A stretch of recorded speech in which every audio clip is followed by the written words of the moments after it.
오늘 저는 읽으신 본문의 말씀을 가지고 하나님의 뜻과 계획하심, 하나님의 뜻과 계획하심 이러한 제목을 가지고 함께 은혜를 나누어 보고자 합니다.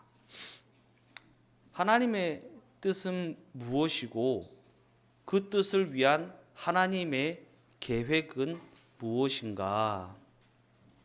우리가 이 땅에서 잘 먹고 잘 살고 높아지고 부자가 되는 것이 과연 하나님의 뜻일까?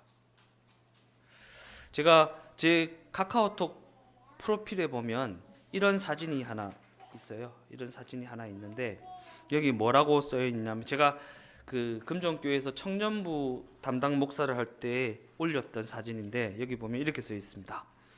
청년들이여 기억하라. 그대들의 사명은 남보다 잘 되는 것이 아니라 십자가의 길을 따르는 것이다. 우리 안에 심어 놓으신 하나님의 뜻을 이루는 것이다. 하나님의 뜻이 무엇인가? 우리의 소견에 옳은 대로 행하는 삶이 아니라 하나님의 소견에 옳은 대로 살아가는 삶입니다. 하나님의 뜻. 다른 말로 하면 하나님의 식대로 살아가는 것이 하나님의 뜻입니다. 그냥 내가 이 땅에서 잘 먹고 잘 살기 위하여 내 방법을 가지고 내 기준을 가지고 아등바등 하는 것이 아니라 하나님의 식을 가지고 살아내는 것이 하나님의 뜻입니다.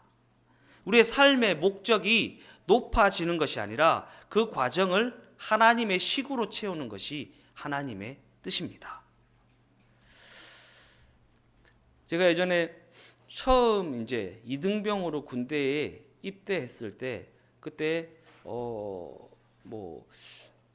주변에 저희 어머니 주변에 군대에서 조금 높은 사람이 있었나 봐요. 그래서 그 사람한테 잘 얘기하면 군종병이 될 수 있대요. 군종병이 될 수 있다고 했어요. 그런데 제가 어머니 하지 마시라고 내가 군종병 안 되면 내가 군종병이 안 돼야 되니까 군종병이 안 된 거지 굳이 군종병이 되어서 군 생활을 편하게 할 생각은 없습니다. 이렇게 얘기했던 기억이 있어요. 왜 그렇게 얘기했냐면 제가 예전에 학창 시절에 축구 선수였잖아요. 축구 선수를 할 때 제 포지션에 제 포지션과 겹치는 후배가 한 명 있었는데 그 후배는 잘 사는 가정이었고 돈을 많이 이제 감독 선생님한테 들여서 저를 제쳐내고 경기에 나갔었어요. 근데 그때 참 많은 상처를 입었었고 또 많이 억울했었고 막 그랬었습니다. 하물며 그 엄마가 수영로 교회 집사님이셨어요. 그래서 막 그랬는데 아무튼 그랬는데 그때 제 속에는 그런 생각이 있었어요. 과연 성공한 건가? 나를 제치고 경기에 나간 게 성공한 건가? 돈을 써서 나를 제치고 나를 대신해서 경기를 뛴 게 성공한 건가? 이런 의문이 있었어요. 그런 의문을 가지고 이제 이렇게 여러 가지 시간들이 지나서 군대에 가게 됐는데 내가 내 아는 사람 중에 군대에서 높은 사람이 있다고 그 사람에게 부탁해서 내가 군종병이 되는 게 잘하는 건가? 라는 생각이 있었어요. 지금 생각해보면 그게 하나님의 식이 아니구나. 군종병이 되는 것이 중요한 것이 아니라 하나님의 식대로 살아내는 게 더 중요하다. 하나님의 뜻이다 라는 생각을 했어요. 하나님의 식대로 살아서 실패하면 그게 축복이다. 하나님의 식대로 살지 않고 성공하는 것보다 하나님의 식대로 살아서 실패하는 게 더 축복이다 라는 생각을 그때 배웠습니다. 그러한 관점에서 오늘 본문을 보면 사도 바울은 오늘 본문을 통해 내가 너희를 위하여 받는 괴로움을 기뻐한다 라고 이렇게 고백하고 있습니다. 사도 바울이 말하는 그 괴로움은 어떠한 괴로움이었습니까? 그가 복음을 가졌다는 이유에서 받는 수많은 고통과 여러 가지 괴로움이었습니다. 그는 복음을 가졌다는 것이 아니었다면 엘리트 학자로서 또한 랍비로서 대접받고 존경받을 수 있는 그러한 위치에 있는 인생이었습니다. 그러나 그럼에도 불구하고 그는 자신이 가진 그 복음으로 말미암아 자신이 하나님의 자녀라는 그 이유 때문에 그 모든 위치를 내려놓았고 여러 가지 괴로움을 감당하게 되었으며 그 모든 괴로움을 하물며 기쁨으로 여기게 되었다라고 그렇게 고백하고 있는 것입니다. 이런 그가 그러한 괴로움을 당하는 삶이 자신을 향한 하나님의 뜻과 하나님의 계획하심이라는 것을 너무나도 분명히 확신하고 있었기 때문입니다. 그래서 과연 이 괴로움이 하나님의 뜻과 하나님의 계획하심 가운데 있는 일이라면 그 뜻과 계획하심으로 말미암아 받는 이 괴로움은 기쁨으로 감당할 수 있다라고 그렇게 고백하고 있는 것입니다. 그런 관점에서 그리스도의 남은 고난을 내 육체에 채운다라는 그의 고백은 그 고난이 자신을 향한 하나님의 뜻이라면, 하나님의 계획하심이라면 어떠한 고난이 따른다 할지라도 얼마든지 감당하겠다라는 다짐입니다. 그러게 우리가 하나님의 뜻에 따라 하나님의 계획하심을 따라 쓰임받는 인생이 되기를 원한다면 하나님께서 내게 맡기신 그 고난과 그 고통을, 그 십자가를 달게 지겠다라고 하는 이와 같은 다짐과 이와 같은 마음의 자세가 있어야 한다라는 것입니다. 본문 25절 말씀입니다. 내가 교회의 일꾼 된 것은 하나님이 너희를 위하여 내게 주신 직분을 따라 하나님의 말씀을 이루려 함이니라. 하나님의 말씀을 이루려 함이니라. 하나님의 식대로 살아내기 위함이라. 하나님께서는 이 일을 위해 사도 바울의 인생 오래전부터 인도에 오셨고 오래전부터 준비시켜 오셨습니다. 우리 교회 많은 성도님들이 여기 앉아 계신데 우리 교회 오기까지 하나님께서는 각자의 삶은 여러 가지 모습으로 여러 가지 상황으로 인도해 오셨고 또 준비해 오셨다라는 것이 내가 너무나도 확실하게 느껴집니다. 왜냐하면 각 사람의 마음의 자세, 마음의 다짐, 생각 그 모든 것을 하나님께서 다 준비시키셔서 이곳에 한 몸이 되는 교회로 이루게 하셨구나라는 게 제가 너무 느껴지거든요. 제가 잇댈 게 없어요. 예수님이 각자에게 말씀하시고 각자를 인도하시고 각자를 다스리고 계시기 때문에 저는 그냥 예수님이 주시는 말씀대로 그냥 선포하면 되지, 이렇게 하세요, 저렇게 하세요, 이렇게 하면 안 됩니다, 저렇게 하면 안 됩니다 할 필요가 없다라는 거예요. 너무 좋아요. 그래서 너무 좋습니다. 제가 그냥 내 기준에 따라 이렇게 하십시오, 이렇게 하시면 안 됩니다, 이렇게 하면 이 교회의 주인은 접니다. 담임 목사입니다. 그런데 이 교회의 주인은 담임 목사가 아니라 예수님이세요. 그러니까 예수님이 인도하고 계시다라는 것을 믿으면 내 기준에 볼 때 좀 아닌 것 같은데 라는 부분이 있어도 내 마음에 들지 않아도 예수님이 인도하시기 때문에 받아들일 수 있는 거예요. 이 교회의, 이 몸된 교회의 주인은 예수님이기 때문에. 어찌됐든 사도 바울이 처음부터 이러한 하나님의 뜻과 하나님의 계획하심을 온전히 다 알고 있었던 것은 아니었습니다. 그리고 그 뜻과 그 계획하심을 알지 못했을 때에는 그저 이 세상 욕심을 따라 살아가기에 급급한 그러한 인생이었고 그 욕심을 따라 교회를 핍박하고 하나님의 뜻과 계획하심을 무시하며 살아가는 그러한 인생이었다는 것입니다. 그러나 때가 이름에 하나님께서는 그가 예수 믿는 사람들을 죽이려고 다메섹으로 가는 그 길 가운데서 그를 친히 만나 주셨습니다. 그리고 그 사건을 통해 그는 하나님 앞에 완전히 거꾸러진 거듭난 인생이 될 수 있었다라는 것입니다. 그리고 이 모든 일은 하나님이 뜻하신 일이었고 하나님의 계획하심 가운데 있는 그러한 일이었다라는 것입니다. 여기서 우리가 기억해야 할 너무나도 중요한 사실은 이 사도 바울을 향한 하나님의 주도 면밀하고 철저한 인도하심은 우리 모두의 인생에게도 동일하게 적용되는 그러한 부분이라. 사도 바울이니까가 아닙니다. 사도 바울이니까가 아니라 우리 모두에게도 이러한 인도하심이 있다라는 것입니다. 그런 관점에서 우리 모두는 하나님의 살아계심을 부인하는 인생, 곧 세상 가치를 따라가던 인생, 이 세상 정욕과 이 세상 야망을 따라 살아가던 죄인 중에 괴수였습니다. 그런데 그러한 우리를 향한 하나님의 사랑으로 말미암아 복음의 말씀을 듣게 되었고, 때가 이름에 그 복음이 깨달아지는 은혜를 베풀어 주셔서 그 복음 앞에 거꾸러진 인생이 되게 하셨다라는 것입니다. 누가 실력이 있어서 복음이 깨달아집니까? 아니요. 깨달아지게 하는 은혜입니다. 제가 설교를 잘해서입니까? 아닌 거 잘 아시잖아요. 그냥 예수님이 깨닫게 해 주신 것입니다. 우리를 사랑하셔서. 우리는 이때로부터 하나님의 손에 붙잡히게 되었고, 하나님의 다스림을 받는 하나님의 나라요 하나님의 백성으로서의 삶을 살아가게 된 것입니다.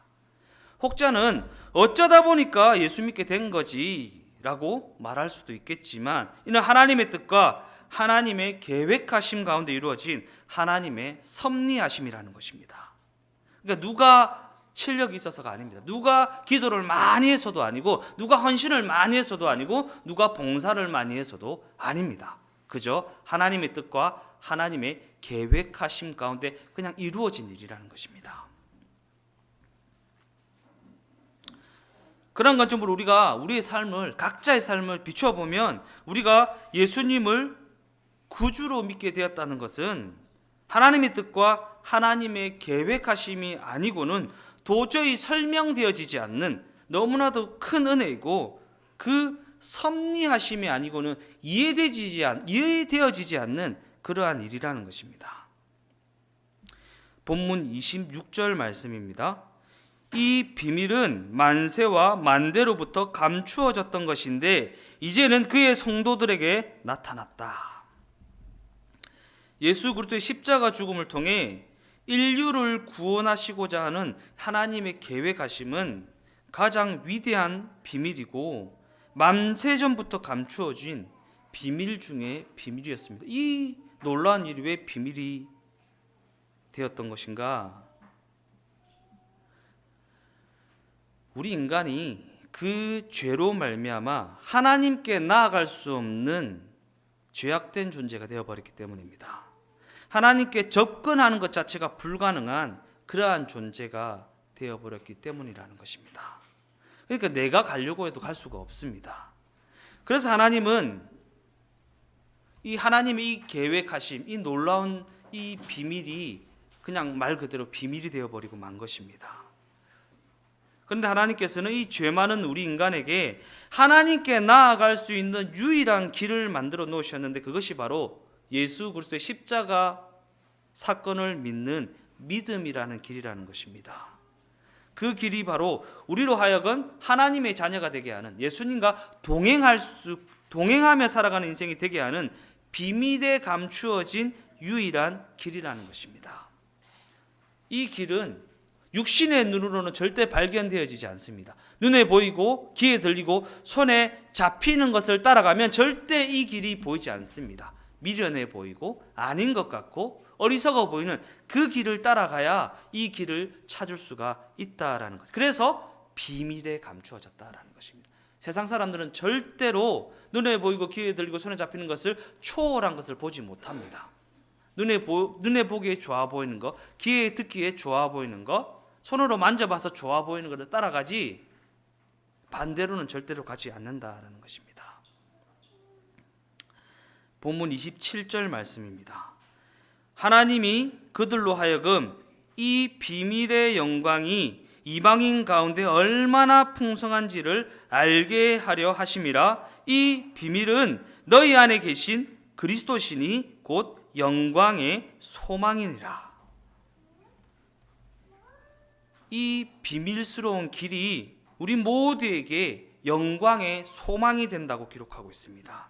이는 이 복음의 말씀 안에 우리의 모든 미래가 있고 모든 축복이 있고 모든 능력이 있다는 것이고, 이 복음 안에 우리가 알지 못하는 크고 비밀한 세계가 숨겨져 있다라는 것입니다. 이거 경험하면 세상 따라 못 삽니다. 이걸 못 경험했으니까 세상을 따라가는 것입니다. 그래서 예수 믿는 사람들을 하여금 밭에 감추인 보화를 발견한 사람과 같다라고 말하는 것입니다. 세상이 보면 정말 미련해 보입니다. 세상 사람들이 보면 정말 바보 같아 보입니다. 그러나 그 바보 같음 안에, 그 미련함 안에 하나님의 진짜 놀라운 세계가 감추어져 있다라는 것입니다. 내가 바보가 되고 하나님이 영광 받으시게 하기 위해서. 이처럼 복음을 통해 우리에게 다가오는 결과는 너무나도 위대한 결과입니다. 그러나 우리가 이 복음을 듣고 진정으로 받아들이고 진정으로 그 놀라운 세계를 경험하게 되기까지는 너무나도 힘든 과정이 기다리고 있다라는 것입니다. 세상에게 바보 소리 들어야 되고 미련하다 소리 들어야 되고 세상에서 손해봐야 되고 괴로움을 감당해야 되고 고통을 감수해야 하는 그러한 일들이 기다리고 있기 때문입니다. 예수님도 이 땅에서 십자가의 고난과 고통과 괴로움을 감수하셔서 하늘 보좌 우편에 앉는 영광을 받으셨잖아요. 우리라고 다르겠습니까? 우리라고 다르겠습니까? 본문 28절과 29절 말씀을 다 같이 읽어보겠습니다.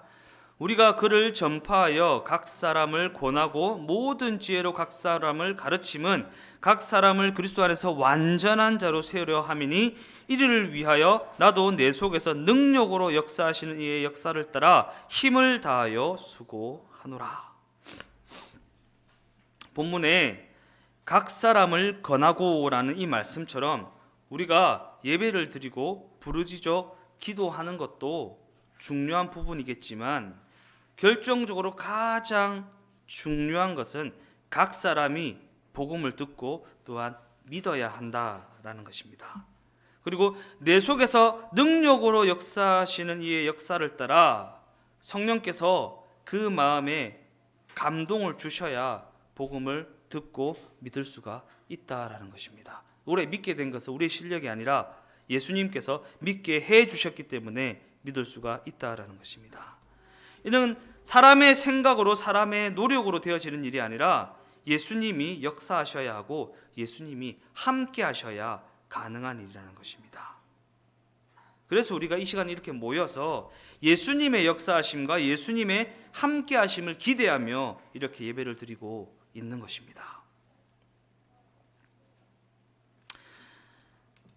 본문 2장 1절 말씀입니다. 내가 너희와 라오디게아에 있는 자들과 무릇 내 육신의 여부를 보지 못한 자들을 위하여 얼마나 힘쓰는지를 너희가 알기를 원한다. 우리가 처음 예수님을 믿고 또한 성령을 체험하고 죄용사함을 받으면 마음에 기쁨이 넘치고 감사함이 넘치게 됩니다. 이 모든 축복을 아무 대가 없이 받았기에 그 기쁨과 감사가 더욱 넘칩니다. 그런데 많은 그리스도인들이 이렇게 주어진 그 은혜를 처음에는 참 좋아하다가 시간이 지나면 지날수록 이 예수님이 함께 하시는 은혜를 홀대하는 경향이 있는 것 같습니다. 이는 복음으로 말미암아 주어진 이 복이 세상적인 기준으로 비추어 보니까 너무나도 별 볼 일 없이 여겨지더라라는 것입니다. 더 나아가 우리가 예수를 믿게 되었다고 해서 당장 이 세상이 우러러하는 자랑거리가 생기는 것이 아니기 때문이고 갑자기 큰 부자가 되는 것도 아니고 세상에서 소위 말하는 성공을 얻게 되는 것도 아니기 때문입니다.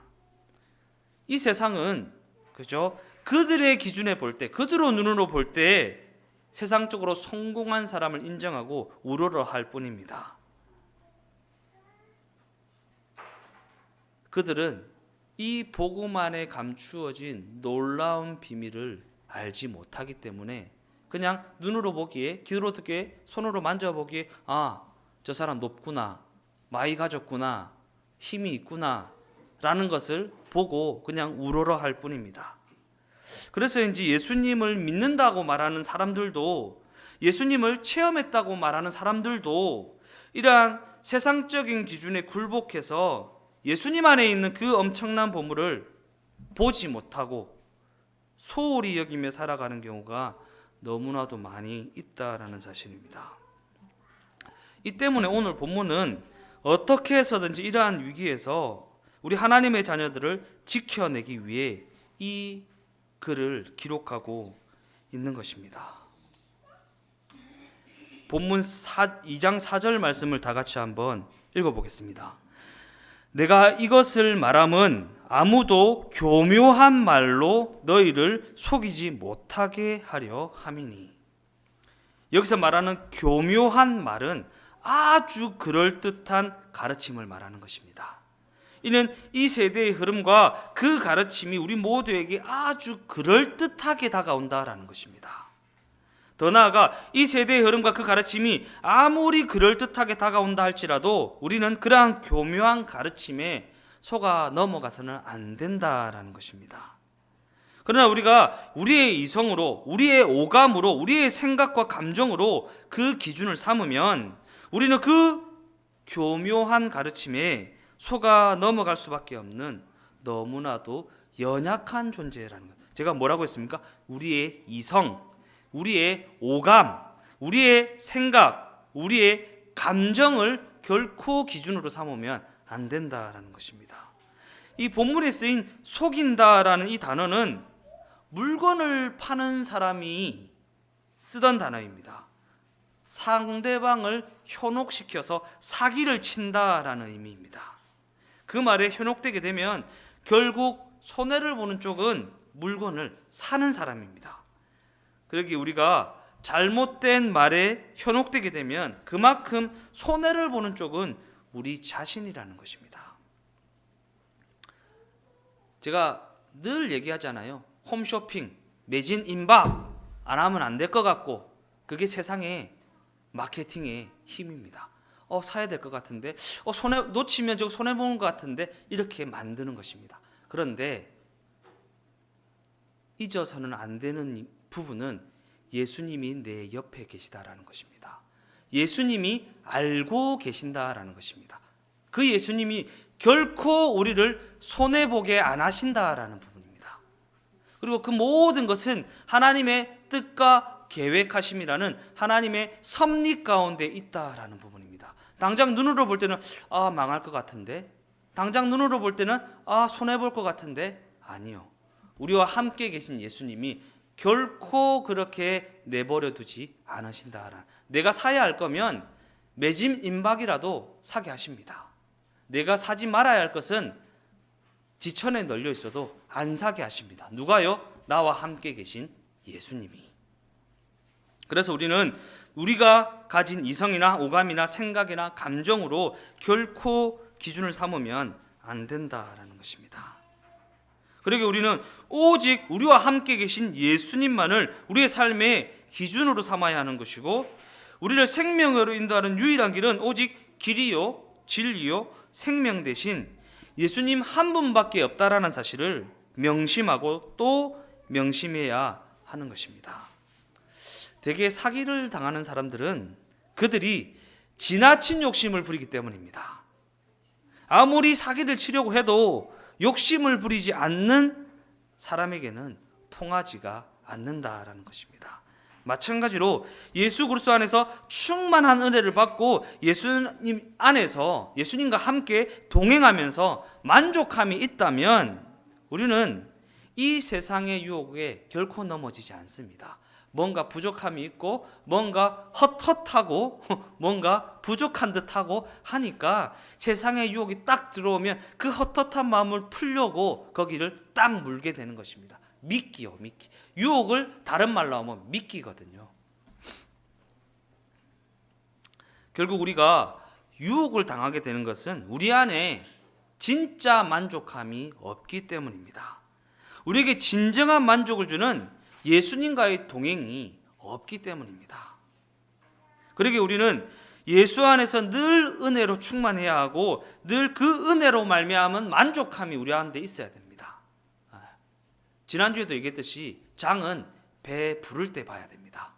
배 고플 때 보면 안 사야 될 것도 사게 되고 유혹을 당하게 되는 것입니다. 그렇다면 우리는 어떻게 해야 그 은혜로 충만할 수 있고 그 은혜 속에서 만족함을 얻을 수가 있는 것인가? 본문 2장 6절 말씀입니다. 그러므로 너희가 그리스도 예수를 주로 받았으니 그 안에서 행하되. 먼저 그리스도 예수를 주로 받았다라는 것은 예수님을 주인으로 모신 인생이다라는 부분입니다. 우리가 식탁에서 밥을 먹고 있으면 개가 막 짖죠. 막 개가 짖습니다. 그러면 개똥아 딱 이렇게 하죠. 네.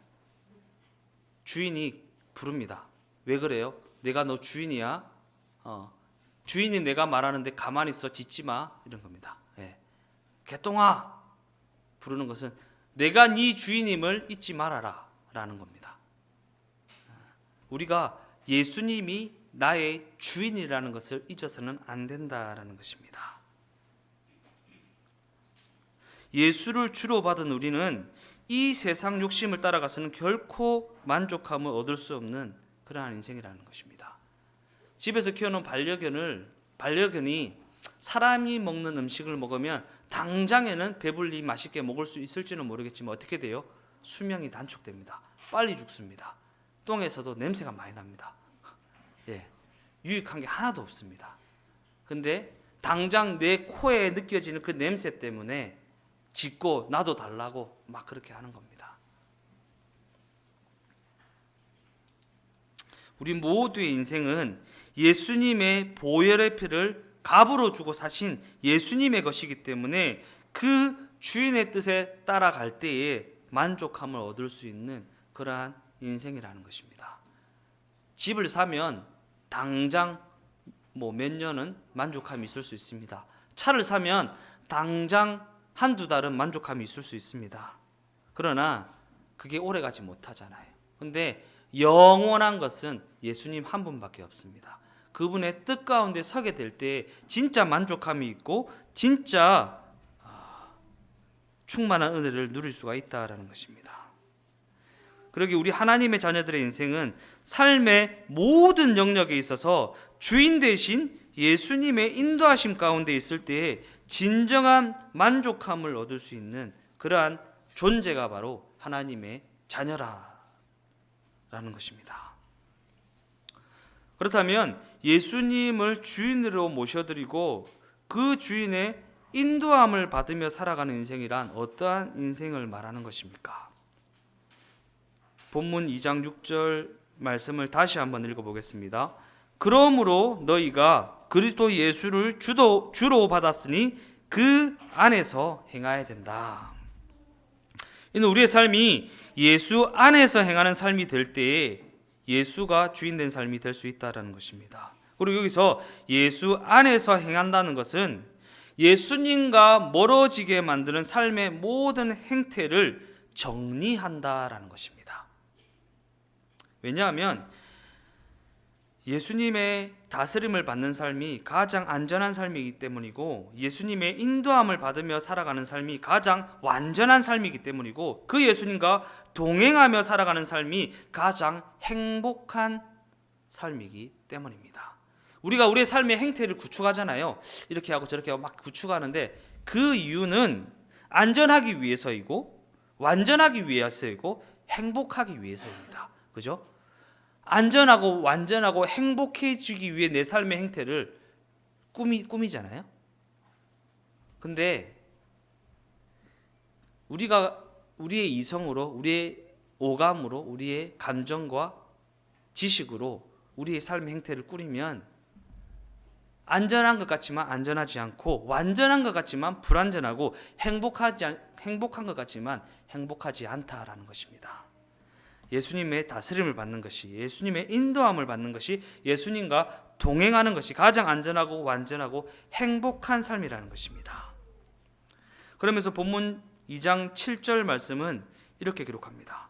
그 안에 뿌리를 박으며 세움을 받아 교훈을 받은 대로 믿음에 굳게 서서 감사함을 넘치게 하라. 여기서 그 안에 뿌리를 박고 세움을 입으라는 것이 중요한데요. 우리의 신앙이 하나님의 말씀 위에 뿌리를 내려야 한다는 것이고, 말씀이신 예수님의 다스림을 받는 예수님이 주인된 인생이 되어야 한다라는 것입니다.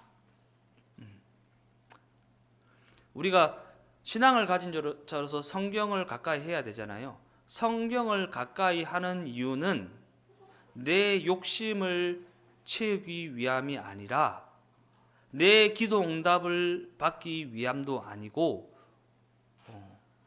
예수님이 무엇을 원하시는지가 궁금해서입니다. 나와 함께 계신 예수님의 마음이 궁금해서입니다.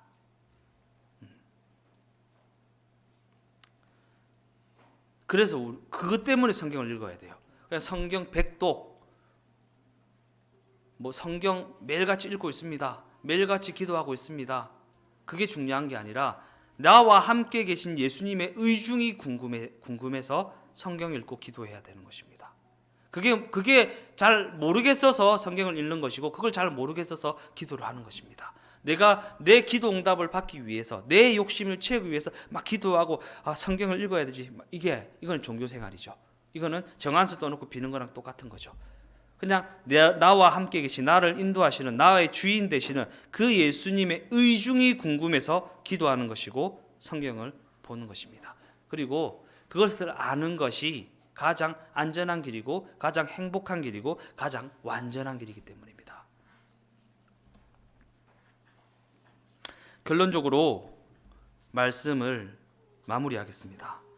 우리가 복음을 듣고 깨닫고 믿게 되었다는 것은 곧 예수님을 나의 주인으로, 나의 구원자로 모셔드리게 되었다는 것은 우리의 삶이 하나님의 말씀 위에 뿌리를 내렸다는 것이고, 그 인생이 말씀 대신 예수님의 기준에 다스림을 받고 있다는 것이고, 길이요 진리요 생명 대신 예수님과 동행하는 인생이 되어졌다는 것입니다.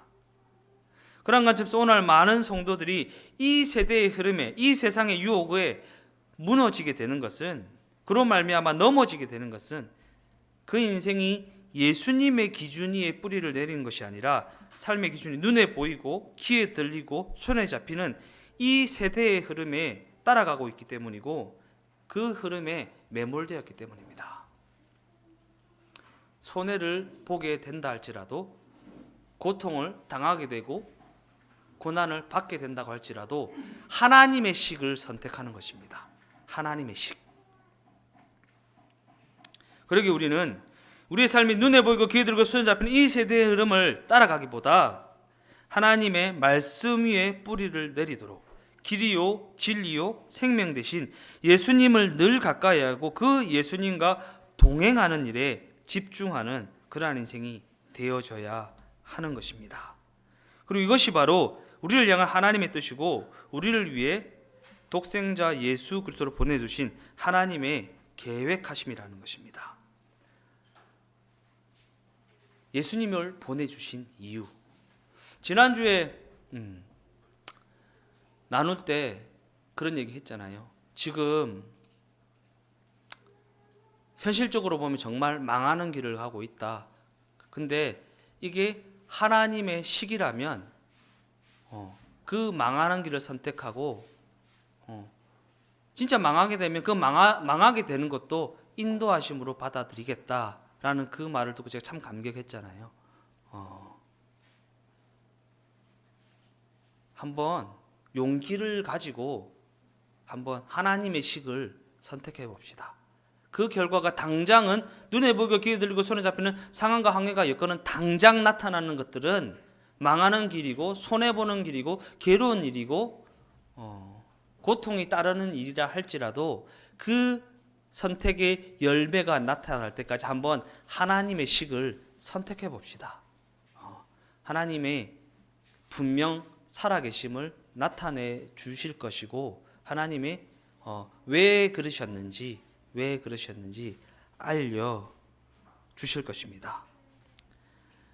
우리 모두를 향한 하나님의 뜻과 계획하심에 온전히 순복하여서 늘 하나님의 말씀 대신 예수님을 붙들고 그 예수님과 동행하기 위해 늘 씨름하며 살아가는, 하나님의 식을 선택하기 위해서 예수님을 붙들고 살아가는, 예수님과 동행하는 우리 모두 인생이 다 되어지시기를 주님의 이름으로 축원드립니다. 기도하시겠습니다. 하나님, 이 땅에서 우리의 삶의 목적은 남보다 잘 되는 것이 아니라 십자가의 길을 따라가는, 하나님의 식을 선택하는, 결과에 집중하는 인생이 아니라 그 과정을 하나님의 식으로 채워나가는 그러한 인생임을 깨닫게 하여 주시니 감사를 드립니다. 하나님의 식을 선택하는 일이 지금 당장은 손해를 보는 것 같고 망하는 것 같고 고통이 따르고 괴로움이 따르지만, 그로 말미암아 다가오는 결과는, 장차 나타날 하나님의 영광은 현재의 고통과 현재의 고난과 현재의 손해와는 결코 비교할 수 없다라고 약속해 주셨으니, 그 약속을 받아 누릴 수 있도록 우리에게 지혜를 주시고 인내를 주시고 감당할 수 있는 믿음을 허락하여 주시옵소서. 하나님의 식을 선택하는 것도 내 실력이 아니라 나와 동행하시는 예수님의 능력임을 고백합니다.